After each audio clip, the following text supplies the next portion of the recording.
இன்னைக்கு நாம் மீட் தி சீரீஸ்ல 9வது எபிசோட பார்க்க போறோம். கடைசி என்ன பார்த்தோம் ஞாபகம் இருக்கா? வருஷா கூட ஸ்பெண்ட் பண்ண நினைச்சேன். அந்த டே கம்ப்ளீட் ஆனதும் வலியோட வருஷாவை பிரிஞ்சு போன மாதிரி பார்த்தோம். இனி அடுத்து என்ன நடந்தது அப்படிங்கறது இந்த எபிசோட்ல பார்க்கலாம். இந்த எபிசோடோட ஸ்டார்டிங் சீன்ல 3 வருஷத்துக்கு அப்புறம் வருஷாவை தான் காட்டுறாங்க. அவ இப்ப பெரிய ரைட்டரா இருக்கா. பட் ஆளே மாறி போய் லைக் ஸ்டார்டிங்ல கென் எப்படி ஒரு ரோடு பர்சனா இருப்பா அந்த மாதிரி இருக்கு. காதல் வழி எல்லாரையும் மாத்திரும் தானே. ஆக்சுவலி கென் போனதுக்கு அப்புறம் என்ன நடந்திருக்கும்னா, கென்னோட அந்த முடிவு வருஷாவை முழுசாவே உடைச்சிரும். அது அவளால நம்பவும் முடியாம ஏத்துக்கவும் முடியாம ரொம்பவே மோசமாயிருவான்.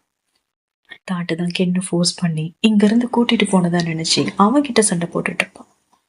பட் அப்பெல்லாம் தாட் கென் சொல்லிட்டு போயிருப்பான்ல, நான் போனதும் வருஷா என்னை வெறுக்கிற மாதிரி பாருன்னு.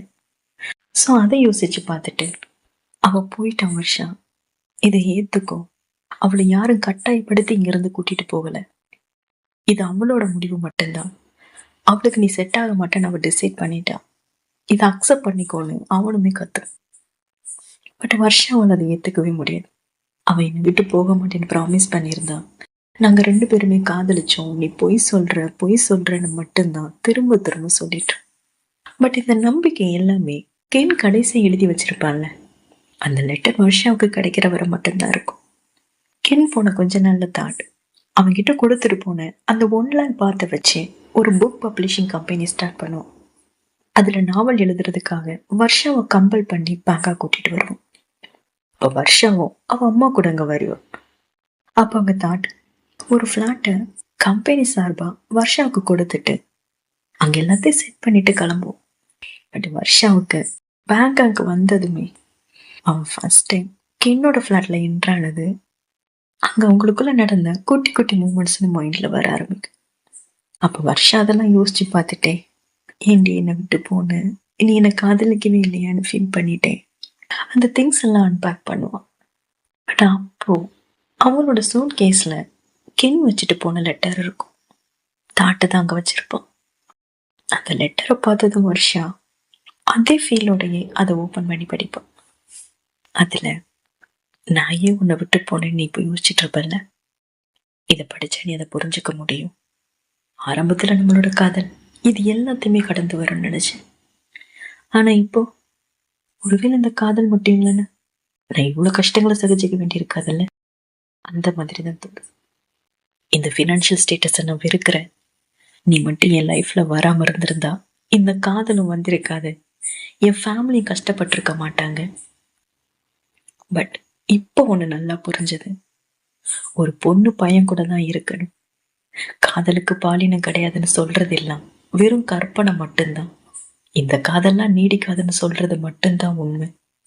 நான் இங்கிருந்து போனதுக்கு அப்புறம் நான் ஆசைப்பட்ட மாதிரி ஒரு பர்ஃபெக்ட் காயை கல்யாணம் பண்ணிப்பேன். அவன் கூட சேர்ந்து ஒரு குழந்தை பெற்றுப்பேன், ஒரு ஃபேமிலியை கிரியேட் பண்ணுவேன். என் லைஃப்லயே மோசமான நாட்கள்னா அதுவும் கூட இருந்த இந்த நாட்கள் மட்டும்தான். ஐ ஹேட் யூ வருஷா அப்படின்னு இருக்கும். இவ்வளவு நாள் வருஷா கென் ஏதோ கட்டாயத்துலதான் இங்க இருந்து போயிருக்கா, கண்டிப்பா ஒரு நாள் திரும்ப வருவான்னு அவளை சமாளிச்சிட்டு இருந்திருப்பான். பட் இப்படி ஒரு லெட்டர் அவங்க வாழ்ந்த வாழ்க்கையே மீனிங்லெஸ்ஸா மாத்தின மாதிரி இருக்கும். சோ அப்படியே சுக்குநூறா உடைஞ்ச மாதிரி கதறி ஆள ஆரம்பிச்சிரும். அன்னைக்கு அவளோட கதறல் எந்த அளவுக்கு இருக்கும்னா, யாரும் தொடாமலே அவளுக்கு அந்த அட்டாக் வந்த மாதிரி இருக்கும். அந்த அளவுக்கு அலற ஆரம்பிச்சிரும். அப்ப வருஷம் வளர்றத பார்த்து அவங்க அம்மாவுக்கு என்ன பண்றதுன்னே புரியாது. அவங்களும் அவங்க பொண்ணை ஹக் பண்ணி ஏதோ சொல்ல ட்ரை பண்ணி அவளை கண்ட்ரோல் பண்ண பார்ப்பாங்க. பட் அவங்களால சுத்தமா முடியாது. ஸோ பதறி அடிச்சுக்கிட்டே தாட்டுக்கு கால் பண்ணி என்னால வருஷாவை கண்ட்ரோல் பண்ண முடியல, அவளோட அட்டாக் அதிகமா இருக்கு அப்படின்னு புலம்பியால. அப்புறம் தாட்டும் வருஷாவும் சேர்ந்து வருஷாவை ஹாஸ்பிட்டல் அட்மிட் பண்ணுவாங்க. அப்புறம் கவுன்சிலிங் ட்ரீட்மெண்ட்னு ஒரு 3 மாசம் போக அப்புறம் வருஷமுமே கொஞ்சம் கொஞ்சமா ரெக்கவர் ஆகும். பட் இவ்வளோ பெயின்ஃபுல்லான பாதை அவ்வளோ ஒரு ரூட் பர்சனை மாத்திரும். என்ன வேண்டான்னு விட்டுட்டு போனால அதை நினைச்சு கென் கண்டிப்பா வருத்தப்படணும்னு அவளுக்கு அவளே சொல்லி அவளை உருவாக்கிக்க ஆரம்பிப்பான். பட் எவ்வளவு கடினமா இருந்தாலும் சில நேரங்கள் அவனால என்ன நினைக்காம இருக்க முடியாது. பட் அப்பெல்லாம் அவ எழுதி வச்ச லெட்டர் இருக்கு பாத்தீங்களா, அதை படிச்சு பார்த்துட்டு அவளை இறுக்கமாக்கிக்க பார்ப்போம். ஸோ இப்படிதான் ஒரு ரூட் பர்சனை மாறிடும். ஸோ இப்படியே போயிட்டு இருக்கும்போது ஒரு நாள் வருஷம் அவனோட லேப்டாப்ல மேட்டுன்னு ஒரு காமிக்ஸ் புக் இருக்கிறத பார்ப்போம்.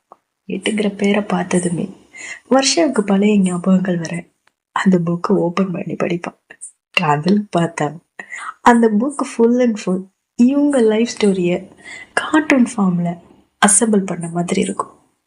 அதை பார்த்ததும் வருஷா ஒரு நிமிஷம் மெல்ட் ஆகும். அப்புறம் அடுத்த செகண்டே சேஞ்ச் ஆகி தாட்டை மீட் பண்ணி அந்த காமிக்ஸ் அவங்கிட்ட காட்டி, இது நான் எழுதின பெஸ்ட் ஃப்ரெண்ட் நாவலை காப்பி பண்ணி எழுதின மாதிரி இருக்கு, ஸோ நான் காப்பிரைட் ஃபைல் பண்ண போறேன்னு சொல்லுவோம். அப்போ தாட்டும் இப்போ வர சீரீஸ் நாவல்ஸ் எல்லாமே ஒன்று கொண்டு ரிசம்பிளாக தானே இருக்கு, ஸோ அந்த மாதிரி இது ஏதாவது ஒரு கோஇன்சிடென்ட்டாக இருக்கலாம், இதை பெருசப்படுத்தணுமா என்ன அப்படிங்கிற மாதிரி சமாளிக்க பார்ப்போம். பட் வருஷா கொஞ்சம் ரூடாகவே நான் கண்டிப்பாக காப்பிரைட் ஃபைல் பண்ணணும் அப்படின்னு சொல்லும்.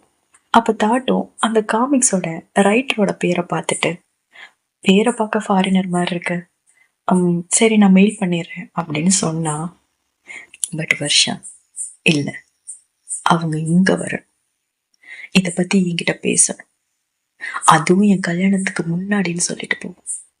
எஸ், வருஷா ஹாஸ்பிட்டல்ல இருந்திருப்பாள்ல, அந்த டைம்ல வருஷாவை ட்ரீட் பண்ண சைக்காலஜிஸ்ட் இருக்காங்கல்ல, அவரோட தம்பி அடிக்கடி அந்த கிளினிக் பக்கம் வந்துட்டு போவார். அப்படி வந்த இடத்துல அவர் வருஷாவை மீட் பண்ண அவருக்கு வருஷாவை ரொம்ப பிடிச்சு போயிடும். ஸோ அப்படியே பழகி ஒரு கட்டத்துல ப்ரப்போஸுமே பண்ணுவார்.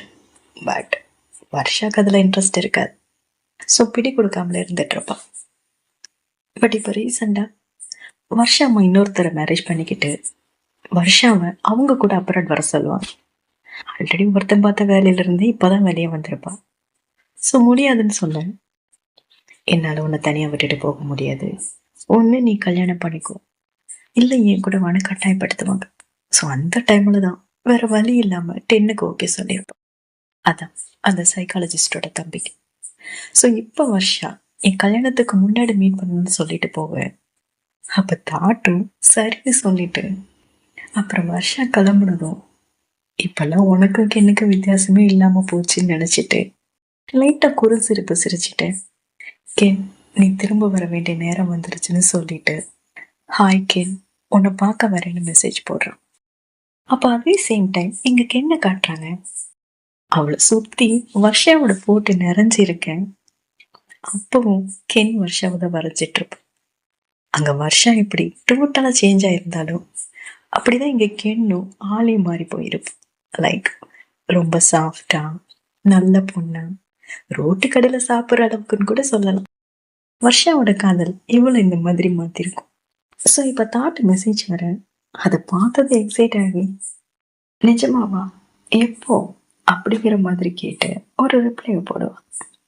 அப்புறம் அடுத்த சீன்லயே 2 பேரும் மீட் பண்றேன். 3 வருஷத்துக்கு அப்புறம் இப்பதான் மீட் பண்ணிக்கிறாங்க போல. அப்புறம் அங்க ஃப்ரெண்ட்லியா பேசிட்டு இருக்கேன். அங்க ஒரு பர்சனு, இவர் ஜான் என்னோட ஃப்ரெண்டுன்னு கென் இன்ட்ரோ கொடுக்குறேன். பட் அவரு என்னன்னா தாட்டுக்கு ஷேக்கன் கொடுத்துக்கிட்டேன், அவ வேணா என்ன ஃப்ரெண்டுன்னு இன்ட்ரோ கொடுத்துருக்கலாம், பட் நான் அந்த ஃப்ரெண்ட்ஸ் ஒன்று தாண்டதான் ட்ரை பண்ணிட்டு இருக்கேன்னு சொல்லிட்டேன். அப்புறம் அவருக்கு ஏதோ ஒர்க் இருக்கும் போல, ஸோ நீங்க பேசிட்டு இருக்கேன்னு சொல்லிட்டு கிளம்புவார். அப்ப ஜான் போனது தாட், நீ அவனை லவ் பண்றியான்னு கேட்பேன். அதுக்கெல்லாம் வாய்ப்பே இல்லை. ஒரு வேளை நான் சான்ஸ் கொடுக்க நினைச்சேன், ஜானுக்கு கொடுப்பேன், அவன் ரொம்ப நல்லவன்னு சொல்ல. அப்ப தாட்டுக்கு ஹாப்பியா இருக்கும். ஓகே, கென் மூவ் ஆன் ஆயிட்டா அப்படிங்கிற மாதிரி.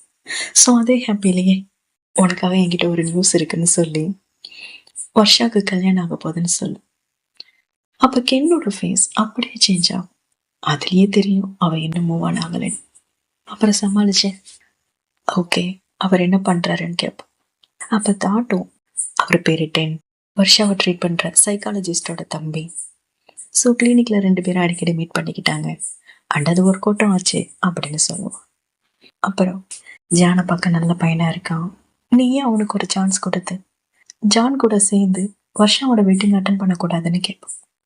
அவளுக்கு வருஷாவை பார்க்கணும்னு ஆசை இருக்கும், பட் ஒரு குற்ற உணர்வும் இருக்கும்.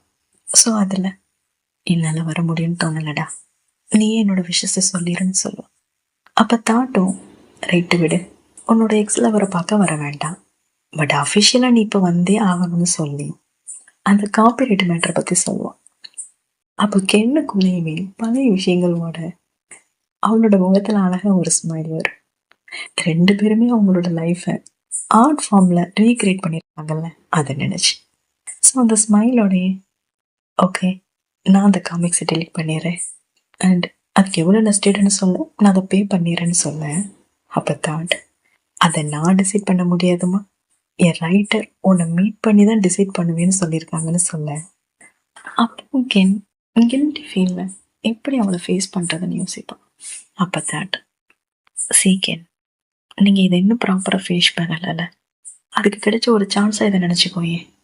வர்ஷாக்கும் இந்த காமிக்ஸ் ஆர்டிஸ்ட் நீ தானே கண்டிப்பாக தெரிஞ்சிருக்கும். அவள் உன்னை பார்க்க ஆசைப்படுறான். அவள் அவளோட நியூ லைஃப்பை ஸ்டார்ட் பண்ணுறதுக்கு முன்னாடி நீங்கள் உங்களுக்குள்ளே இருக்கிற எல்லாத்தையும் சரி பண்ணிக்கோங்க. அவள் உன்னோட பெஸ்ட் ஃப்ரெண்டுங்கிறத மறந்துடாதன்னு சொல்ல. அப்போ கென்னுமே ஒத்துக்கும். அப்போ ரெண்டு பேரும் கிளம்பி கென் வீட்டுக்கு போவாங்க. அங்கே அம்மா கிட்ட, அம்மா என் ஒர்க்கில் சின்ன ப்ராப்ளம் வந்திருக்கு, ஸோ அதை நான் சார்ட் அவுட் பண்ணுறதுக்காக நான் தாட்டு கூட தாய்ந்து போக வேண்டியிருக்குன்னு சொன்னேன். அப்போ கிரேட்டு ஓடி வந்து, ஓ அக்கா வருவ பார்க்க போறேன்னு டைரக்டா சொல்ல வேண்டியதானே, எதுக்கு இப்படி சுற்றி வளைச்சி பண்ணாத்துறேன்னு கலாய்க்க.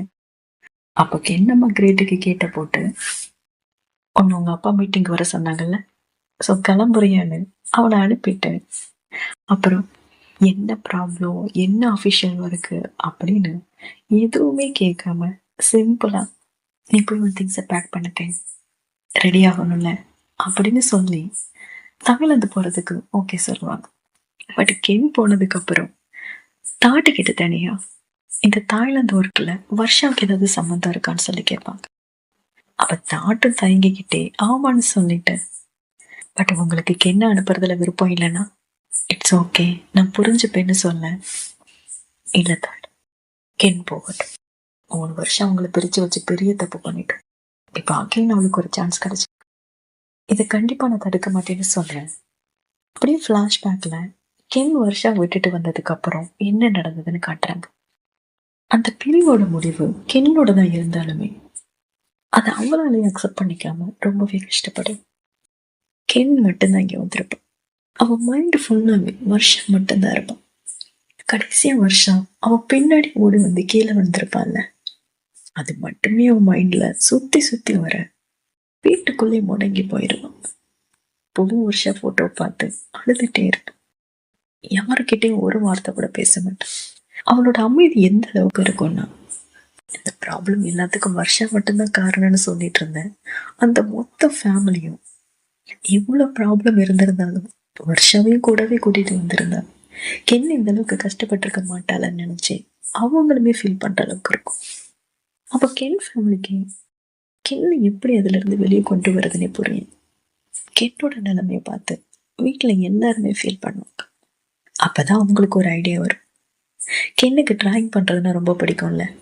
ஸோ கென்னோட டாட் ஒரு பெயிண்டிங் கிட்ட வாங்கிட்டு போய் கென் கிட்ட கொடுத்து, உன்னோட ஆர்ட்டை இப்போதான் எங்களால பார்க்கவே முடியல, நீ திரும்ப டிரா பண்ணணும், உனக்கு பிடிச்சதை பண்ணு, எங்க பொண்ணு வரைகிறத நாங்க பார்க்கணும்னு சொன்னேன். அப்ப அங்க இருந்து கென்னுமே கொஞ்சம் கொஞ்சமா வெளியே வர்ற மாதிரி காட்டுவாங்க. பட் அவ வரைகிற மொத்த டிராயிங்கும் வருஷாவும் மட்டும்தான் இருக்கும். அவனோட சோகம் எல்லாத்தையுமே அவன் வரைகிற அந்த டிராயிங்ல காட்டிட்டு இருப்பான். அவன் மைண்ட்ல வருஷாவை அவன் எப்படி பாக்குறாளோ அதை மட்டும்தான் வரைஞ்சிட்டு இருப்பான். அது மூலமா வருஷா அவன் கூட இப்பவும் வாழுற மாதிரி ஃபீல் பண்ணிட்டு இருப்பான். ஒரு முறை கென் தொடர்ந்து ஒரு 2-3 நாள் சாப்பிடாம கொள்ளாம வருஷாவை மட்டுமே வரைஞ்சுக்கிட்டே இருப்பான். அப்ப கிரேட்டும் கென்னம்மாவும், நீ நேத்து சாப்பிடல, இன்னைக்கு காலையில சாப்பிடலன்னு மாறி மாறி வந்து டிஃபனை கொடுத்துட்டு போவாங்க. ஆமா இதை மட்டும் நான் கம்ப்ளீட் பண்ணிக்கிறேம்மா, இதை முடிச்சுட்டு நான் இப்ப சாப்பிட்றேம்மா அப்படின்னு சொல்லி சொல்லி அனுப்புவானே தவிர அவன் சாப்பிடவே மாட்டான். அவனோட அமைதியில இருந்து வெளியே வந்தா இப்ப அடுத்து இதுலயே மூழ்கி கிடக்குறாளே, இதுல இருந்து இவளை எப்படி வெளியே கொண்டு வருது அப்படின்னு புரியாம தவிப்பான். அப்பதான் கிரேட்டுக்கு ஒரு ஐடியா வரும். அக்கா நீ எப்பவும் வருஷாவை மட்டும் வரைஞ்சிட்டு இருக்க அப்படின்னு கேட்பான். அப்ப கென்னும், அவளை நான் வரையும் போது அவன் என் கூடவே இருக்கிற மாதிரி இருக்கு, இப்படி பண்ணா நான் அவளை மிஸ் பண்ண மாட்டேன்ல அப்படின்னு சொல்லிட்டு. அப்ப கிரேட்டு டக்குன்னு, சரிக்கா, நீ உன் கற்பனையில உள்ளதை மட்டும்தானே வரைஞ்சிட்டு இருக்க, நீயே உங்களோட லவ் ஸ்டோரிய ஒரு ஆர்ட் ஃபார்ம்ல கொண்டு வரக்கூடாதுன்னு சொல்லு. அப்போ கிரேட்டு கொடுத்த அந்த ஐடியா கென்னுக்குமே ஒரு நல்ல வாய்ப்பு கொடுக்கும். ஸோ அப்படிதான் இந்த மேட் காமிக்ஸை ஸ்டார்ட் பண்ணியிருப்பேன். ஸோ இந்த மேட் காமிக்ஸ் ஸ்டார்ட் பண்ணேன். சைட் பை சைடு அவளோட ஆர்ட் ஒர்க் படிச்சு அவளுக்கு நிறைய கரியர் ஆஃபர் வந்து அவளுமே ஒரு பெரிய ஆர்டிஸ்டா உருவாயிருப்பான். ஸோ இப்படியே நாட்கள் ஓட ஓட ஒரு நாள் டிவியில் ஒரு நியூஸ் வரும். தாய்லாந்துல கென்னோட ஃபேமிலியை டார்கெட் பண்ணிட்டு இருந்தேன் பாத்தீங்களா, அந்த டானை யாரோ ஷூட் பண்ணிட்டாங்கன்ற இந்த மேட்ரு கேட்டதும் இப்ப அவன் தாய்லாந்து போறதுக்கு இருந்த அந்த ஒரு தடையும் போயிடுச்சுல்ல. அதை நினைச்சு ஹாப்பியாவா. அப்ப அவங்க அம்மா கூட, இப்போ உனக்கு ஓகேனா நீ வருஷாவை தேடி போனா, இல்ல நீ அவளை எங்க கூட கூட்டிட்டு வரலன்னு சொல்லுவாங்க. பட் அந்த டைம்ல கென்னுக்கு வருஷாவை பார்க்கணுங்கிற விருப்பம் ஒரு பக்கம் இருந்தாலும் அவ எழுதி வச்சுட்டு வந்தா பாத்தீங்களா, அந்த லெட்டருமே அவளுக்கு ஞாபகம் வரும். ஸோ அதை நினைச்சு ஃபீல் பண்ணிட்டேன். இல்லம்மா, அவ நிறைய ஒரு பாய்சன் மாதிரி வெறுக்க ஆரம்பிச்சிருப்பான். இப்ப அவன் முன்னாடி போய் நிக்கிற தைரியெல்லாம் எனக்கு இல்லைன்னு சொல்ல. அப்ப என்னம்மா கூட வருஷா உன்னை வெறுப்பான்னு எனக்கு தோணல. மேபி நீயே கான்டாக்ட் பண்ணுவேன்னு வெயிட் பண்ணிட்டு இருப்பா. நீ ஒரு முறை அவளை ட்ரை பண்ணி பாருன்னு சொல்லி பார்ப்பாங்க. பட் மனசுல இவ்வளவு காதல் இருந்தாலும் பிரிவு மட்டும் ஒரு சரியான முறையில இல்லைன்னா ஒரு தயக்கமும் ஒரு குற்ற உணர்வுமே நமக்குள்ள உருவாக ஆரம்பிச்சிடும்ல. ஸோ அந்த குற்ற உணர்வுலையே வருஷாவை மீட் பண்ற தைரியம் இல்லாமலே இருந்துடுற மாதிரி காட்டுவாங்க. ஸோ இப்ப இத கென்னம்மா நினைச்சு பார்த்துட்டு தாட்டு கிட்ட சொல்ல, அப்ப தாட்டு அவங்கள பிரிச்ச குற்ற உணர்வு இந்த 3 வருஷமா ஒரு பாரமா எனக்குள்ளேயுமே இருந்துட்டே தான் இருக்கு. வருஷம் அலறும் போதெல்லாம் அந்த வழியை என்னாலுமே உணர முடிஞ்சதுன்னு சொல்லிட்டு இருப்பான். அப்ப கென்னம்மா அவனை தடுத்து, இங்க யாரையாவது குறை சொல்லணும்னா என்னதான் சொல்லணும், இதுல உன்னோட தப்பு எதுவும் இல்லை, நான் சொல்லித்தானே நீ அதை பண்ண, ஸோ ஒன்னு நீயே பிளேம் பண்ணிக்காத. அன்னைக்கு இருந்த சுச்சுவேஷன்ல எனக்கு இதுதான் பெஸ்டா இருக்குன்னு நீங்க கூட்டிட்டு வந்தோம். பட் அவ இங்க வந்த பிறந்தான் புரிஞ்சது அவளோட லைஃப்ல வருஷாவை தவிர வேற எதுவுமே பெஸ்ட் இல்லைன்னு. என்ன நல்லா பாத்துக்கோ. ஒருவேளை அவங்களோட ஹார்ட் இப்பவும் கனெக்டடா இருந்தா அவங்களுக்கு ஹெல்ப் பண்ணுன்னு சொல்லி கென்னு அகைன் வருஷாவை மீட் பண்ண தாய்லாந்துக்கு அனுப்பிடுவாங்க. அப்புறம் இங்க வருஷம் பார்த்தா அவளுக்கு கென்னுதான் அந்த ஆர்டிஸ்ட்னு நல்லா தெரிஞ்சிடும். ஸோ அந்த காமிக்ஸ்ல இருக்கிற மெயில் ஐடியை ஓப்பன் பண்ணி வச்சுட்டு 3 வருஷத்துக்கு அப்புறம் கென் கிட்ட பேச சான்ஸ் கிடைச்சிருக்கு. ஸோ இப்போ மெயில் பண்ணலாமா வேணாமான்னு ஒரு தயக்கத்துல உட்காந்துட்டு இருப்போம். பட் அதே சேம் டைம் 10 கிட்ட இருந்து கால் வரும். மேரேஜுக்கு நம்மள தாலி செயின் போட்டுப்போம்ல, அந்த மாதிரி அவங்க எதுவும் நினைவு பரிசு கொடுப்பாங்க போல. ஸோ அதை வாங்குறதுக்காக வருஷாவை கூப்பிடுறேன். அப்ப வருஷமும் 1 hour கூட நான் வந்துறேன்னு சொல்லிட்டு கென் வச்சுட்டு போயிருப்பான்ல, அந்த லெட்டரை எடுத்து படிக்கிறேன். அப்போ இவ்வளவு நேரம் மெல்ட் ஆகி உட்கார்ந்துருந்தால அது அப்படியே சேஞ்ச் ஆகி அந்த லெட்டரை கசக்கி போட்டுட்டு லேப்டாப்பை க்ளோஸ் பண்ணிட்டு கிளம்புறேன். இதை இவ கென்னோட ஞாபகம் வரும்போதெல்லாம் பண்ணிட்டு இருக்கா போல. பட் அந்த ஷாப்புக்கு போனா 10 அவங்களுக்கு நினைவு பரிசா ஒரு மங்கியும் பூனைக்குட்டியும் சேர்ந்து இருக்கிற மாதிரி ஒரு கியூட்டான கீ செயினை பார்த்து, இது எனக்கு ரொம்ப பிடிச்சிருக்கு, நான் மங்கியோட வருஷத்துலதான் பிறந்தேன், நீயும் பார்க்க கியூட்டான பூனைக்குட்டி மாதிரி இருக்குன்னு சொன்னேன். வர்ஷாக்கு கென் சொன்னதுதான் ஞாபகம் வரும்.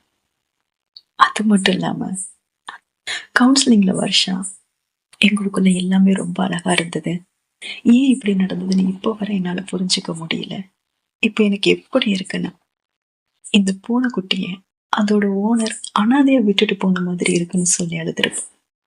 அந்த ஞாபகமும் சேர்ந்து வர அப்படியே சடனா சேஞ்ச் ஆகி, இதெல்லாம் ஒரு காம்பினேஷன், எந்த அங்கல் இது உனக்கு கியூட்டா இருக்கு, ஒரு பூனைக்குட்டி எப்படி ஒரு குரங்கு கூட இருக்க முடியும்னு சொல்லிட்டு அந்த இடத்துலயே அவளோட வெறுப்பை காட்டிட்டு கிளம்பும். பட் அப்படி கிளம்புனவன் அங்க வீட்டுக்கு போய் அந்த மேட் டிஷர்ட் இருக்கு பாத்தீங்களா, அதை எடுத்து ஹக் பண்ணி கென்னு நினைச்சு அப்படி அழுவான். அதே சேம் டைம் இங்க 10 பார்த்தா அவனுக்கு ஒண்ணும் புரியாது. இப்ப என்ன நடந்துச்சுன்னு இவன் இப்படி கத்திட்டு போறான், அந்த மாதிரிதான் இங்க செய்வோம். ஸோ அந்த கிஃப்டை வாங்கிட்டேன். அவங்க அக்காவை மீட் பண்ணி ஷாப்ல நடந்த விஷயத்த பத்தி சொல்லும். அப்ப அந்த சைக்காலஜிஸ்டும் கவுன்சிலிங்ல வருஷா பேசுனதை யோசிச்சு பார்த்துட்டேன். அதை எக்ஸாக்டா அவங்கிட்ட சொல்லாம மேபி அது ஒரு நல்ல ஞாபகங்களா இருக்கலாம். பட் இப்ப அந்த வெறுப்புங்கிற ஆயுதத்தால அந்த நினைவுகளுக்கு சுவர் எழுப்ப நினைக்கிறான்னு சொல்லிட்டு நீ அவளுக்கு கொஞ்சம் ஸ்பேஸ் கொடு, அவளே உங்ககிட்ட எல்லாத்தையும் சொல்லுவான்னு தம்பியை சமாதானப்படுத்துவான். அதே சேம் டைம் இங்க கென்ன பார்த்தா வருஷா இருக்கிற அதே காம்பினேஷன்ல இப்போ வர வருஷாக்காக ஒரு ஃபோல்டர் வச்சிருக்கிற மாதிரி காட்டுறாங்க. அந்த ஃபோல்டரை ஓபன் பண்ணி போட்டோவும் பார்த்து வருஷாவுக்கு மேரேஜ் ஆக போறத நினைச்சு என் பொண்ணு குட்டிக்கு ஃபைனலா ஒரு நல்ல ஓனர் கிடைச்சிட்டாங்கன்னு சொல்லி அப்படியே லைட்டா கண் கலங்கும். அப்புறம் கென்னு ரெடி ஆகி வருஷாவை மறுபடியும் பார்க்க போறேன் அந்த ஒரு எக்ஸைட்மெண்ட்ல தாட்டு கூட தாய்லாந்து வர இங்க வந்ததுமே தாட்டு, நீ இதுக்கு ரெடியா இருக்கியா கேன்? உனக்கு ஓகே இல்லைன்னா இன்னும் கூட டைம் எடுத்துக்கொண்டு சொல்ல. ஏன்டா ஏன் இப்படி அப்படின்னு நினைச்சிட்டு இப்படிலாம் கேட்டா நான் ஓடிதான்டா போயிடுவேன். இன்னைக்கு நாள் நான் ஃபேஸ் பண்ணி தானே ஆகணும், என்னை ரொம்ப யோசிக்க வைக்காதடான்னு சொல்லிட்டு வருஷாவை மீட் பண்ண போவோம். அங்க வருஷா கென் கூட தான் வந்திருப்போம். தாட்டும் கென்னும் வரும்போது வருஷா அந்த பக்கமா திரும்பி உட்காந்துருப்பேன். ஸோ உள்ள என்ட்ரானதோ தாட், வருஷா நான் ஆர்டிஸ்டா கூட்டிட்டு வந்துட்டேன்னு சொல்ல. அவளுக்கு தான் கென்னு தானே தெரிஞ்சிருக்கும்ல. ஸோ எந்த சர்ப்ரைஸும் இல்லாம ரூடா ஃபேஸை வச்சுட்டே திரும்பி பார்ப்போம். அப்போ கென் ஹாய் வரும்னு சொல்லிட்டு இவங்க 2 பேரும் ஃபர்ஸ்ட் டைம் மீட் பண்ணும்போது வருஷா கென்னுக்காக ஒரு பெயின் சீப்பை கொடுத்துருப்போம், ஞாபகம் இருக்கா? அந்த சீப்பை இப்ப இவன் நீட்டி உனக்காக நான் ஒண்ணு கொண்டு வந்திருக்கேன்னு சொல்ல. இப்ப அடுத்த செகண்டே கென் மேல ஒரு கோபம் இருக்கும்ல, அந்த கோபம் வெளிப்பட அந்த சீப்பை தட்டி விட்டுட்டு அங்க இருக்கிற வாட்டரை எடுத்து கென்னோட ஃபேஸ்ல ஃபிட் அடிச்சுட்டு போற மாதிரி காட்டி இந்த எபிசோட இங்க முடிக்கிறாங்க. இனி அடுத்து என்ன நடந்தது அப்படிங்கறத அடுத்த எபிசோட்ல பார்க்கலாம். தேங்க்யூ.